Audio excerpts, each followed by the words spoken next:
everything you need to know. From the books to the scoop, your girl got you, bro.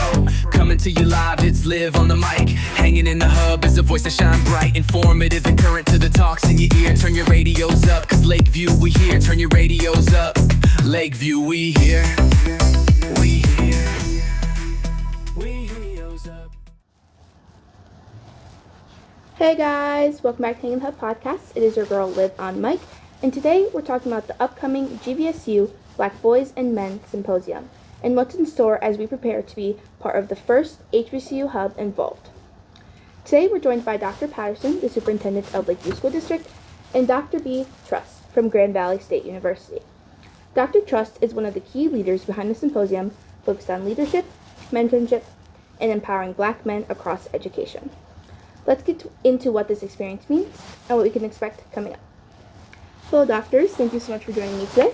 Thank you for having us. Yes, thank you. I would like to ask you what it means to you to be the first of the first. Dr. Patterson, you are the first Black superintendent for Lakeview School District. And Dr. Truss, you are the first Black senior enrollment leader in GVSU's division space. Can you tell me what that means to you two? Well, you know, my first thought goes to it's amazing in 2026 that we would still be the first in any one area, but it's something, a responsibility that I don't take lightly. I think about all the educators that have come before me, teachers, principals, other superintendents, to make this possible. So I'm excited for the opportunity and hopefully opening the doors for more African American superintendents behind me. Thank you so much. And you, Dr. Truss? You know, I concur with all that Dr. Patterson has shared. I'll just add that it brings me great pleasure to be in the space. And the reason why it brings me great pleasure to be in the space is because I have an opportunity to impact decisions that are going to impact the next 50 years. You know, I believe in education being the key to success. And the role that I have, I get an opportunity to give those educational opportunities to those persons who've done the right things in regards to their current educational journey and who look to advance and change trajectory. And that's what drives me. I'm the first person in my family to go to college. Wow. So I know the importance and I know what it can do to change one's life. And to be in a space to be able to impact that, for me, is pretty powerful. And so I come into the space knowing that I carry a burden. And that burden is to make sure that our voices are heard and that we matter. Okay. So, given your current positions, what does it mean being the first of the first to participate as part of the HBCU Hub in this Black Boys and Men Symposium? The Black Boys and Men Symposium is a unique symposium that is centered around Black boys and men. If we were to scan the country, we wouldn't find many opportunities where we are centering the voices of Black boys and men, and they are the number one focus. That brings me a tremendous amount of joy. The symposium is about making sure that the people that walk alongside Black boys and men are equipped with the right tools in order to ensure success. So teachers, principals, counselors, college professors, college presidents, community leaders, business owners, any person who happens to walk alongside a Black boy and men, we want to make sure that they have the right things, the right tools readily available for them to ensure success.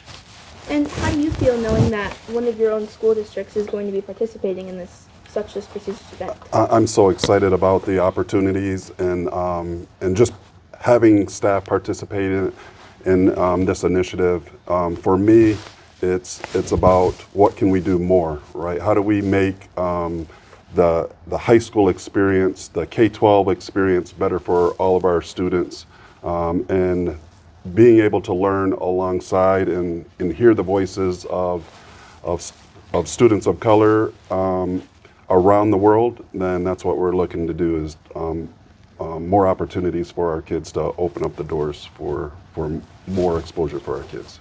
So what do you hope students will feel or take away from this first of the first moment? Well, I'm hoping that we come out of the experience with more ideas on what we can do better in Lakeview. In my position as superintendent, I'm trying to create a budget for better opportunities and more exposure for our students. And so whatever that looks like, I go to these conferences inspired to find all of these opportunities to bring back to Lakeview and hopefully make it a better experience for students like yourself. And Dr. Trust, why would you even start this Black Boys and Men Symposium in the first place? Like, what's the lesson you're wanting to give Yeah. to the Black boys and men out there? Yeah, thank you so much. I think that I'm going to take a step back and then I'm going to address that question too. But you had mentioned the HBCU part. I want to highlight one of the speakers that we're bringing to the symposium this year. It is Dr. Walter Kimbrough. Dr. Walter Kimbrough has been a president at multiple HBCUs. Wow. And he's been extremely successful as he's done that. He's also a leading researcher as it relates to Black boys and men. That's the caliber of persons we're bringing into this space in order to share wisdom, in order to share best practices, to share lived experiences with, again, teachers, principals, college presidents, superintendents, et cetera. And so we're believing that as we bring that level of wisdom into this space, people will leave and go and do a better job of serving and supporting Black boys and men. So that's, that's the piece that we're really dialing into, and we want to make sure happens, because we know that ripple is going to move across the country. And so, why I started Symposium, because when I look at outcomes across the country, across subpopulations, and I don't say this from a deficit perspective, I just say it from a reality-based perspective, right? We find African-American boys at the bottom. If we're looking at educational attainment, if we're looking at health outcomes, if we're looking at incarceration rates. And I know that we are much better than that, but sometimes we don't get connected with people who can help us go to the level that we can go to. And so I want to make sure that we have this important conversation and we share with a little bit of adjustment, with a little bit of tweaking, with a little bit of reframing, we can ensure that these Black boys and men move on to be amazing. I, as a Black boy, remember being in the 3rd grade and coming into the room with a ton of energy. I'm talking about a ton of energy and ready to learn. And I remember running into persons that didn't understand my energy. And with a little bit of understanding, I think my route to success could have been enhanced and sped up quickly, right? And so I want to make sure that no Black boy, man, or man run into that kind of roadblock, and that when we're viewed, we're always viewed from an asset mindset. This symposium drives that forward. So for all the Black men and boys watching out there, can you tell us a little bit about what they can expect from your symposium? Yeah, so they can expect to be in space with people who are looking to support, looking to learn, looking to be inspired, and then go back to their respective places and move the needle. Change those outcomes that I mentioned earlier. How do you feel about all of this, Dr. Patterson? This is exactly what schools look for, right? Of how to make our district a little bit better and a little bit better the next day. So that's what I'm going to the symposium, to try to find more strategies to open the doors for our students.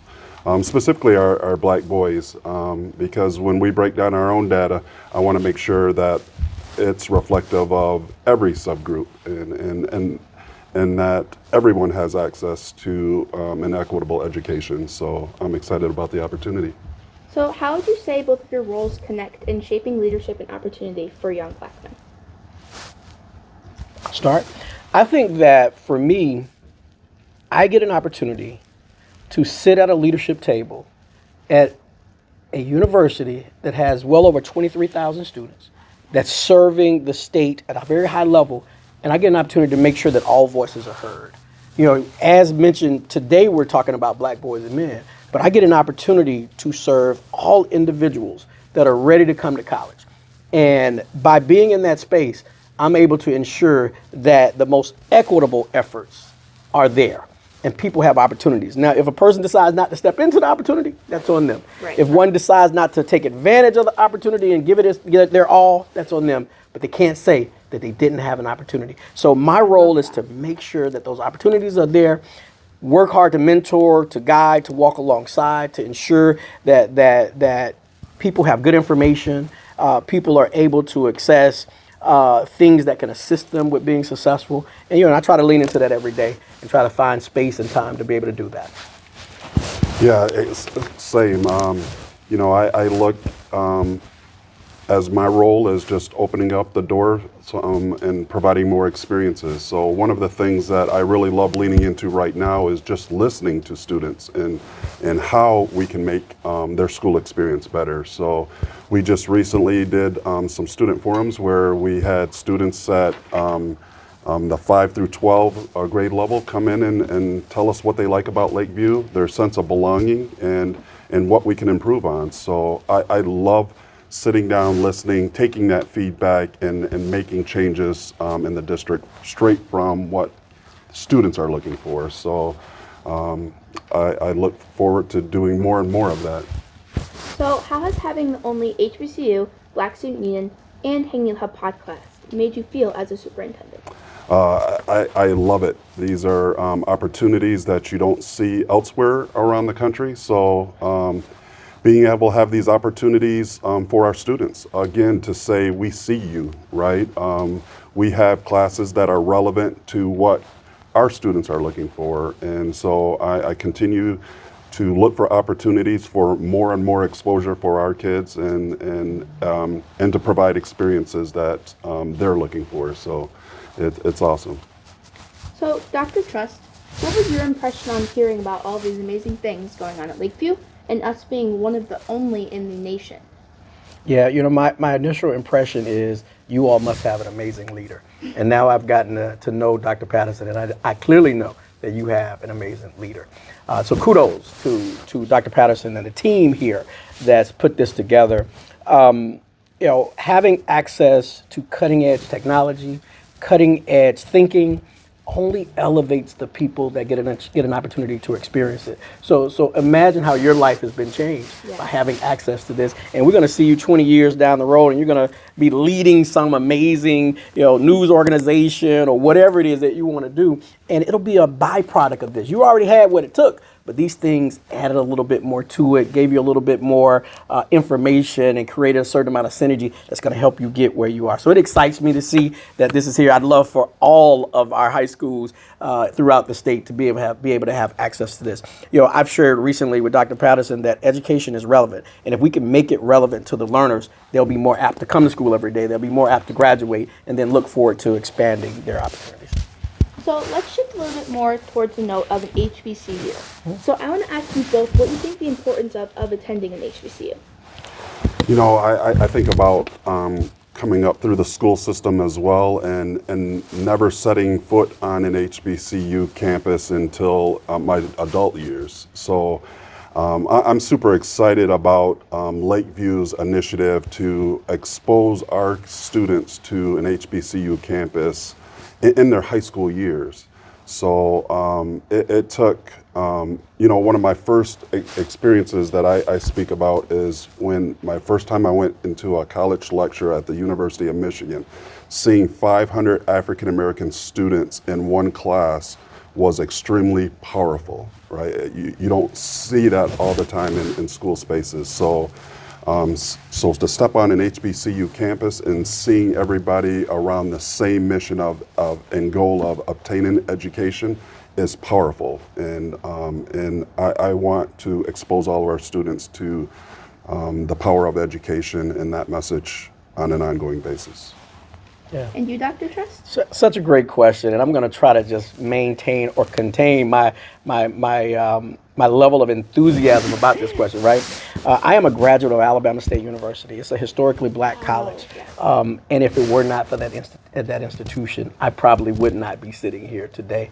Alabama State University met me exactly where I was and convinced me, without a shadow of a doubt, that I could go anywhere in the world and lead. That's what an HBCU did for me, and it did it at a time where I needed that confidence boost. I needed to be around some people that were like-minded so that I could know I'm okay, and I can do this, and it helped me to do that. And so graduated from an HBCU. I've been a vice president at 2 HBCUs, so I have a love for them. I believe that they still have an amazing place in this country. I have the great opportunity now to work at Grand Valley State University, and what I attempt to do is to share what we have at Grand Valley State University with HBCUs, but then also share at Grand Valley what HBCUs taught me and the things that they can do for GVSU. So it's a learning reciprocity there, and I think by bringing those two worlds together, it creates a great opportunity to do some things that haven't been done before. So before we close out the segment today, I want to ask you two if you have any questions that you might want to ask me. Yes, I want to thank you for putting this together and all your work. I'm super excited as well to see you and your future in Thank this you. area. But what is it one thing at Lakeview that you would like to see different? I think I would definitely like to see more participation in events that we have like this. So the podcast touches on these events like the Black Boys and Men Symposium, and we really want students to come out and be a part of it. I love that. Yeah, I'll follow up on that question and maybe personalize it slightly, right? Tell me a little bit about your path and where you see yourself in 20 years. I want to be able to get that question on video here, right? So that 20 years from now when I see you, you can tell me, hey, I knocked it out the park, or you know what, I changed and went in this direction, and or whatever. But let me hear it.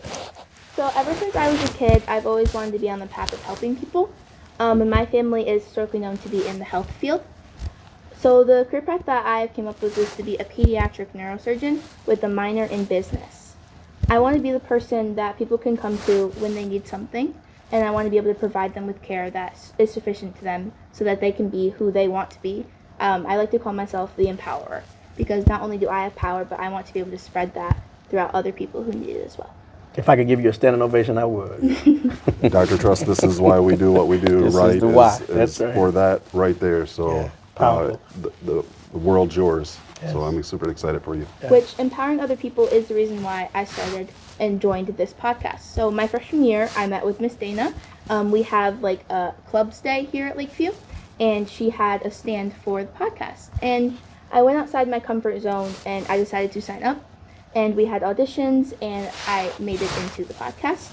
So ever since then, I've been here learning and growing, and learning myself as how to be a better podcastee. Yeah. Special shout out to Miss Dana. Congrats. So I want to thank you so much for joining me today. Thank you. This is Live on Mic, and I will catch you guys next time. Okay, so I'm just going to shout.